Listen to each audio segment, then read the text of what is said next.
My Punando, Susura Sadam, the Hanko to Conunti, no, I'm in the bag of Suseko, Gisonto, Tenisa, me to Subo give give Tabita, give back Rovaka Hawamini, bag of Suseko. Salam alaikum. Nanya ko maragin. Content is on see why you buy a sack at Mamma, yammy, but hands on Yaniam. Barukako. Mosia Dandema. I got some Gaga. Robis. Hanka ever suamo.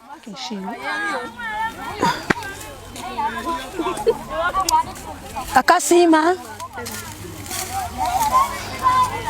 Zama salamu alaikum. Sa susure nawa. Babasu.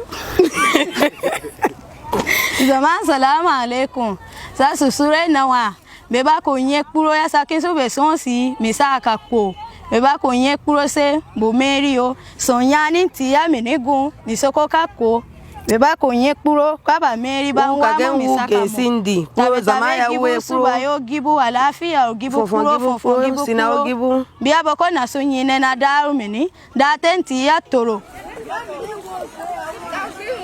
So ka so ga debu de mama. Esa mo mini be hen tore. Be han na ba kuwa mba so de ya. Mba chani kuwa ba kuwa mba chani kalo ba kuwa. Ya sa ma mo mini. Daru bona ule toro bona ule. We do akro anonke. Mi konsa awon akonsa agbara bere. Se ya ibani bi yankabu tonworo. Gokura para sokura. Gokura sake go ba sokura. Se ya ibani suwe bani. Mi saka ne pro abawe ke to bona ule. Kan le mama mbaraka nso. E ya siri mbaraka nso. Akwe be mbaraka nso. Bismillah ya rahman rahim. Alhamdulillah ya rabbil alamin. Allahumma alaji maliki yawmiddin. Iyyaka na'budu wa iyyaka nasta'in. Ihdina siratal mustaqim. Siratal ladzina an'amta alaihim ghayril maghdubi alaihim waladdallin. Amin. Assalamu alaikum. Nama wuri na kusman siyara niana Ishaku Ibrahim sa lafiya rundi.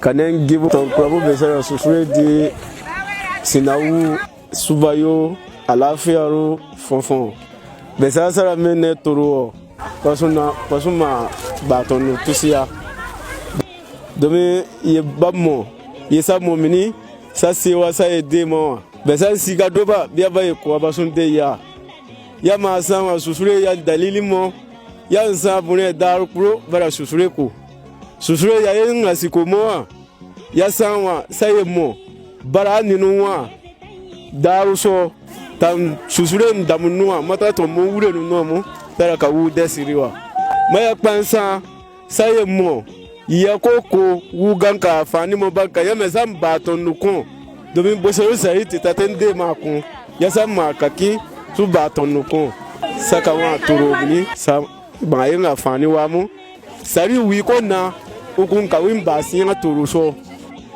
ganu ga sari yara go ko minigum me saka na ka lafiya mi sara we ka lafiya ba we sari wi ko win bono wa minigum na ure na sera gia ka den ton kro pasi mo be sa men na mini proche bo so ba ure ka lafiya tabi yombe kanindono ngaguni nye munundi nawe na kaninwiyo naga na jamawiyo tabi yombe kanindo So abaka ina mwami ye yusi na mwabu na ti aya ti na da Qur'anna.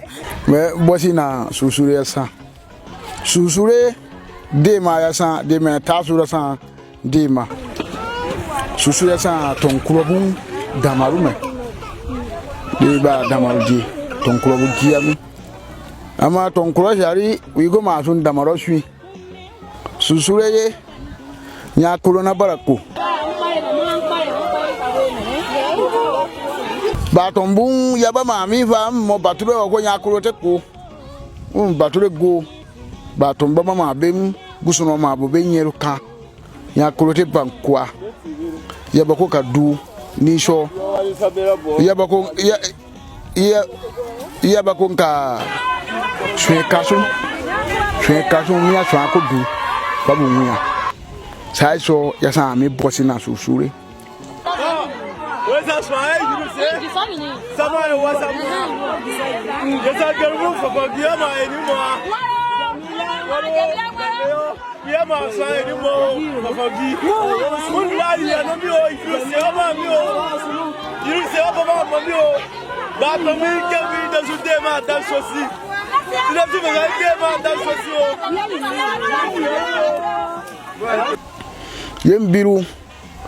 Mbese pedarumi me kwa ngusu no sunka ba mu ganu mo paro anje kwa kabura na wa je kulu ya wa ni so aka ya go mo kulu susurewa ama ya dabi ya san baka isoku susure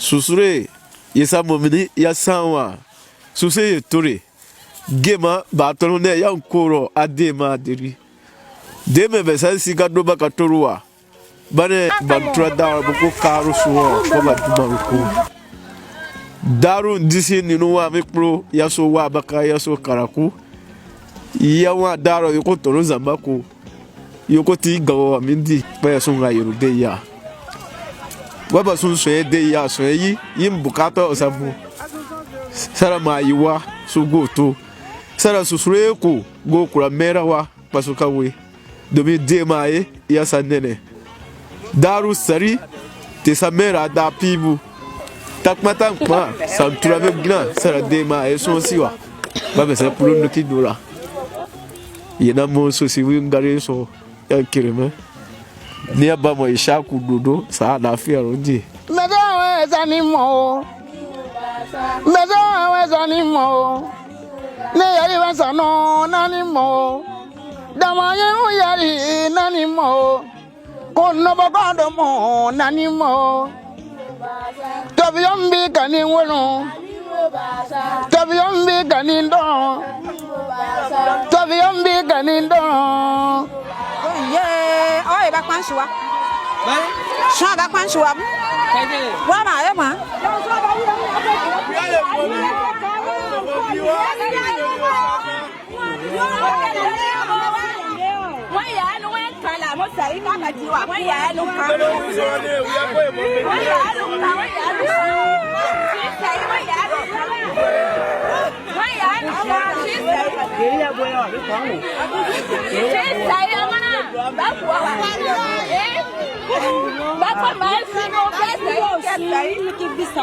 Get